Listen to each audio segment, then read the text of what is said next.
Nowadays, I don't camp nearly as much as I used to. I'm 24, and ever since I was young, I've been into hiking. Now, I get hiking isn't all that appealing to most people, but because of where I live, it's pretty easy to get into. You don't have to travel all that far for a pretty stunning scenic view. I try to find a new trail to hike every weekend. Typically, I'll hike alone, so I always keep a knife in my backpack for protection against wildlife. Should it ever come to that, though, in all my years of hiking, I've never once had to actually use it. In fact, I've never run into any dangerous situation while hiking. Well, at least up until a few days ago. I was driving to a heavily forested hiking trail I'd never been to before. Now, I hike in the afternoon, and this happened around the time of year where the days were starting to get shorter. In other words, the sun was setting earlier and earlier each day. This was a key detail that I had completely forgotten about prior to leaving. Only after I started driving to the place did I realize it would be completely dark outside before I would even be able to finish my hike. A decision I still regret making is deciding to do the hike anyway. I got a bad feeling about it right when I started. Fast forward a few hours, and I was now about 85% finished with the route I picked out. By this point, it was almost completely dark. I had a flashlight, but still, the whole scene was pretty eerie. This portion of the trail was deep in the forest. It was so dense with trees that the moonlight could barely even find its way through. Don't get me wrong, it was beautiful scenery in the day, but alone at night, it was nothing short of disturbing. It was then that I was really starting to regret my decision to carry out the hike. That's when I saw light up ahead on the trail. As soon as I shined my flashlight in its direction, it immediately got turned off. I didn't know what it was, but I couldn't exactly turn back, so I was pretty much forced to go directly towards where it had been. In the back of my mind, I knew the chances of it being another hiker in the dark were slim to none. Eventually, I reached where the light came from. There was no one. Instead, there was a large duffel bag lying on the ground. I began scanning the trees with my flashlight. That's when a large, probably 6.5-foot man stepped out from behind one of the trees. My body completely froze up. There I stood, like a deer in headlights, shining my light on the guy. He then slowly revealed a machete from behind his back. Seeing this, I started running for my life down the trail and in the direction of my car. I looked behind me, and the guy was chasing me. I dropped my backpack so I could run faster. When I finally reached a clearing in the forest and could see my car, I was still sprinting. I grabbed my keys from my pocket and unlocked it. I got inside, locked the doors, and had the engine on in less than 5 seconds. However, the guy was still behind me and was able to completely slash one of my back tires before I could drive off. I drove on an almost completely flat tire for the next 5 miles back to my house. Right as I pulled into my driveway, I called the police and reported the man. Although I have no idea if he was found, quite frankly, I have no idea if the police even searched for him. A part of me wants to go back to retrieve my backpack, which contains hundreds of dollars in equipment, but there's no way I can bring myself to do it. Plus, there's no guarantee it's still even there. For all I know, the guy went back and took it. I still don't know what I stumbled upon that night. This was by far the scariest experience I've ever had and the closest I've ever felt to death.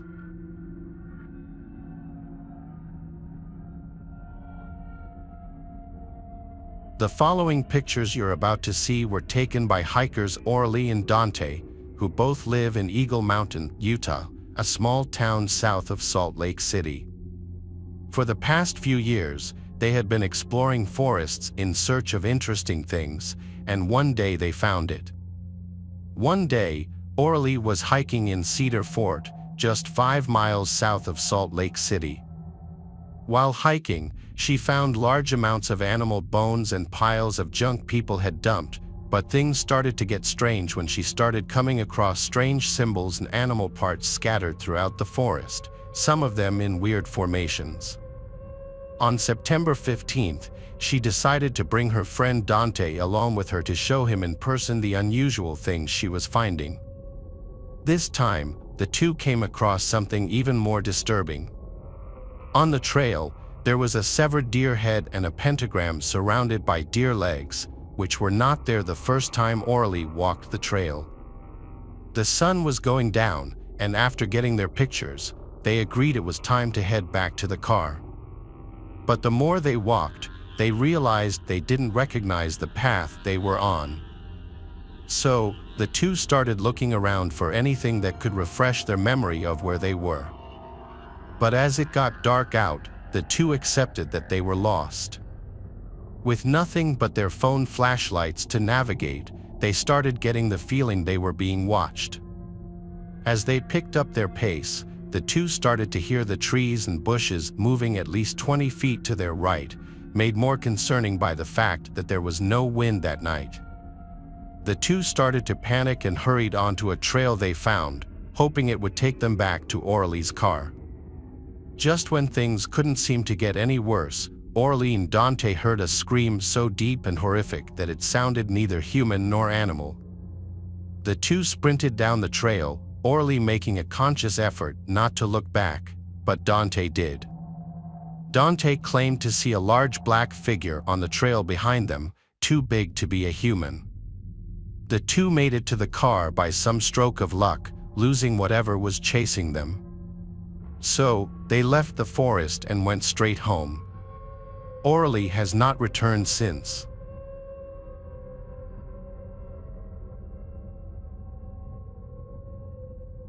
This happened years ago when I was 20. Back then, I was good friends with a guy named Ethan, who I met in high school.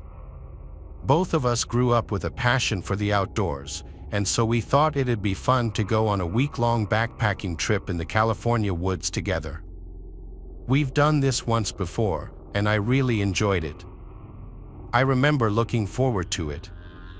The whole trip started off going well, but that only lasted till the second night. It was just starting to get dark, and Ethan and I were setting up our tents for the night when we began to hear the distant sound of leaves crunching under multiple pairs of footsteps. We were pretty deep in the forest, but running into other campers wasn't completely unheard of, just, I guess, a bit of a rare occurrence.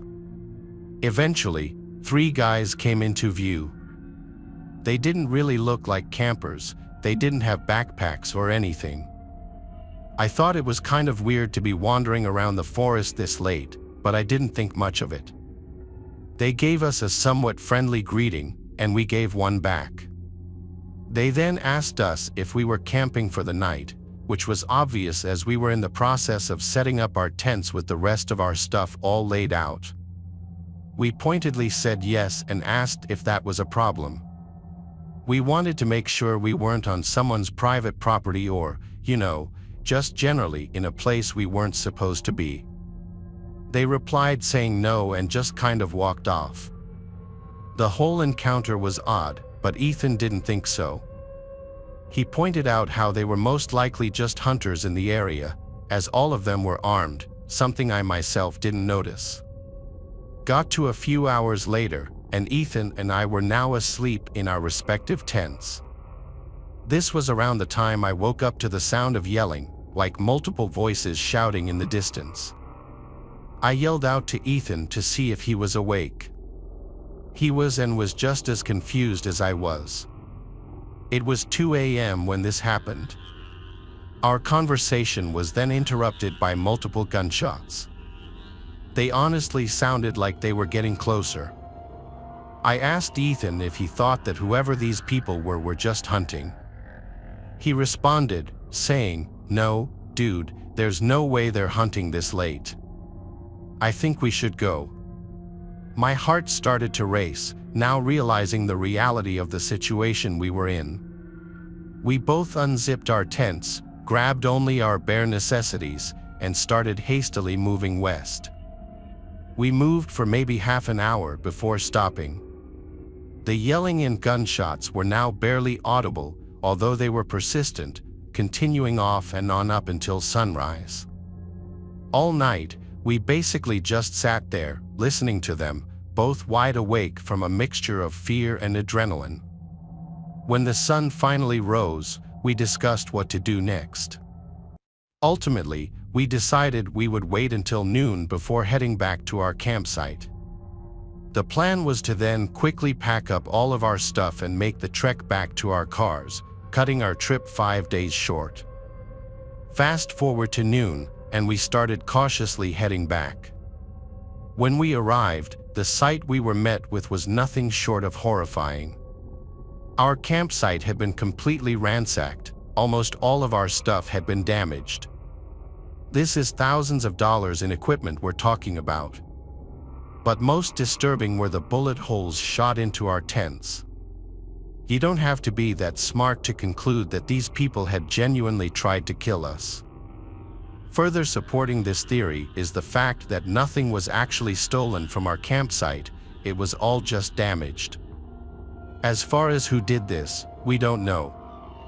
The only people we can really pin as suspects are the 3 people that walked up to us as we were building our tents. But this begs the question, why? Why would they do this? The whole experience has left us with more questions than answers. Nothing about it makes much sense, but I know I myself just feel lucky to be alive. In the end, we quickly salvaged all the equipment we could and made the trek back to our cars.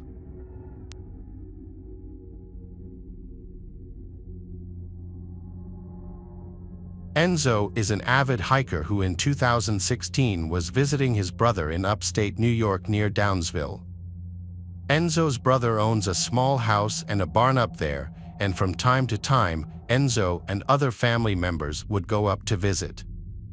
This was in the late fall, and so the foliage was already mostly orange and more than half of the leaves had fallen off the trees. Enzo was hiking a narrow trail which was not far from his brother's place. This trail is in the middle of a very rural area and it connects from the occasional property to property. So when Enzo stumbled across a duffel bag on the ground in the middle of the woods, it was a surprise. The duffel bag looked like it was relatively new.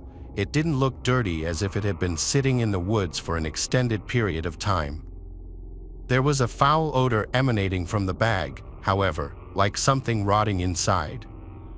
Enzo assumed the worst, but he knew he had to open the bag to see what was inside in case it actually could have been a person. He was building up the courage to open the zipper to the bag, but before he could, he heard footsteps approaching from off the trail and a voice saying, "That's mine, please don't touch it." A large man in a dirty jacket and jeans was quickly approaching from the woods and grabbed the duffel bag off the ground. The two exchanged looks for a moment. Enzo told the man he assumed the bag was forgotten by someone, and the man told him he was storing his kill from his hunt in the bag. Even though Enzo isn't a hunter, he knew it's standard to use a cooler for storing fresh kill, not a duffel bag of all things. This also wouldn't explain the foul smell so soon, as usually dead bodies only start to smell after a few days, not right after death. So he apologized and continued walking down the trail with a little more speed in his step. It's likely the man noticed Enzo's nervousness because he heard the duffel bag get dropped on the floor as he was walking away, but as he looked back, he didn't see the man anymore. Enzo nervously continued along the trail, taking out his phone to try to call his brother for an emergency pickup by the road, but he didn't have any reception in the woods. All he could do was press forward and avoid crossing paths with that man again. But as he continued on, he kept hearing leaves crunching from not far behind him, and any time he'd look back, the coast seemed clear.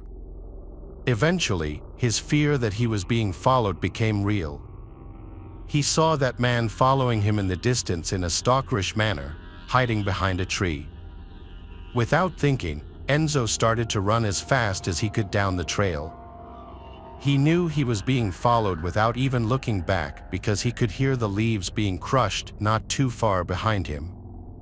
Enzo came to an abandoned-looking property with overgrown grass, and having grown too winded to continue running, he attempted entry to the old house through the back door and was able to get inside. Enzo hid under a cot in the first bedroom he found, and he heard the back door open again, followed by heavy footsteps moving in a hurry. They went from room to room, and Enzo could hear the man's heavy breathing from also being out of breath. The man's footsteps came into the bedroom just for a second and left right after. He didn't look under either of the two cots.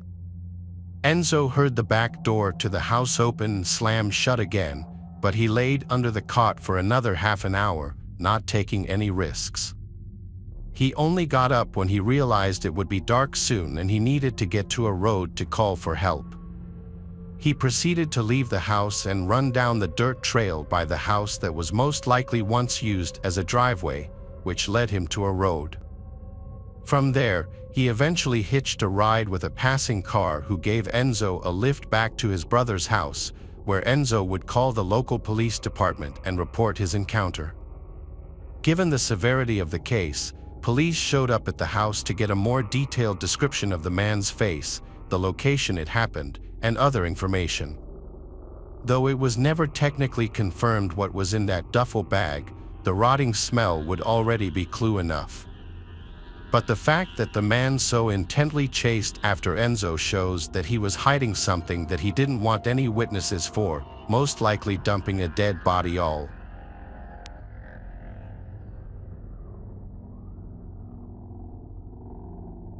In 2014, a man named Blair and his wife Farah were spending a weekend together on Vancouver Island, which they had done many times before. The couple has a lot of experience on the island and just camping in general. Vancouver Island provides an optimal camping setting because of its mix of scenic beaches and dense forest. The couple had many successful camping trips on the island until something truly terrifying happened to them on their final outing on the island. Blair and Farah were far from any roads or civilization, enjoying the solitude. They set up camp on a beach, a good distance from anywhere, and kept a fire going. To get to the trail leaving the beach was 1 kilometer along the beach and 2 kilometers to the road through the forest. The couple had met another camper named Claude from New Zealand, who they ran into earlier that day on the beach. Claude was planning on sleeping in his van, which he parked back up on the road. The couple invited him down to the beach for a fire, and the three shared a bottle of wine, talking amongst themselves around the fire. This is where things started to get a little creepy. The sun was starting to go down by this point, and the trio kept hearing what sounded like female voices from behind them in the bushes dividing the beach from the forest. It wasn't too dark out yet, though, so it was still possible that they were just other hikers or campers nearby, or even a group who anchored offshore and the sound was just bouncing in a weird way. All three of them could agree that they were hearing female voices. On that note, it was getting late and a little dark, so Claude said goodbye and set out to hike back to his car before it was too dark. Blair and Farah stayed by their campsite and stoked the fire because Farah was starting to get creeped out by the voices, which continued on into the darkness. It sounded like two female voices speaking, but whatever that was being said was unintelligible. It sounded to the couple like the voices were not far beyond the tree line now. They stayed up very late tending to the fire, and only when the voices had finally stopped did they decide to put out the fire and go to sleep in the tent. Before doing so, the two had scanned the cove with a flashlight several times looking for boats that could have been the source of the talking, but there was nothing in sight. It was around 3 a.m. when they laid down, finally ready to catch some sleep, but about 15 minutes after they laid down, Blair and Farah heard footsteps in the area around their campsite, over by where the fire was. They came from the direction of the bushes toward the inland behind them, a direction that was not traversable by people. The couple lay there hoping it was just a bear or any animal, because the only bears on the island are black bears, which usually are very timid around people. The footsteps went from the fire, then over to the tent, then back into the woods. 5 minutes later, the footsteps came back again to the fire, and now, clear as day, there were two female voices talking gibberish very loudly. Their communication did not resemble any languages known to Blair or Farah, and they seemed to be talking over each other, having what could barely be considered a conversation at full volume in the dead of night, very far away from civilization, without using lights to navigate through the dense brush relatively quietly in a direction that seemed impossible to traverse on foot. The two voices moved from the fire pit area over to the tent, still talking at a loud volume. They stood over the tent talking for a few seconds, then went completely dead silent. They went back into the woods to never be seen or heard again. Blair and Farah lay there completely frozen and afraid for a long time. They woke up around 11 a.m. the next day because of how late they fell asleep. They packed up first thing and never returned. The couple probably made the best decision to remain quiet in the tent, not drawing attention to themselves from whoever or whatever was outside.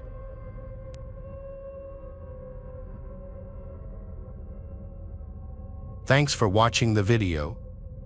Subscribe to the channel and turn on notifications to watch the latest videos.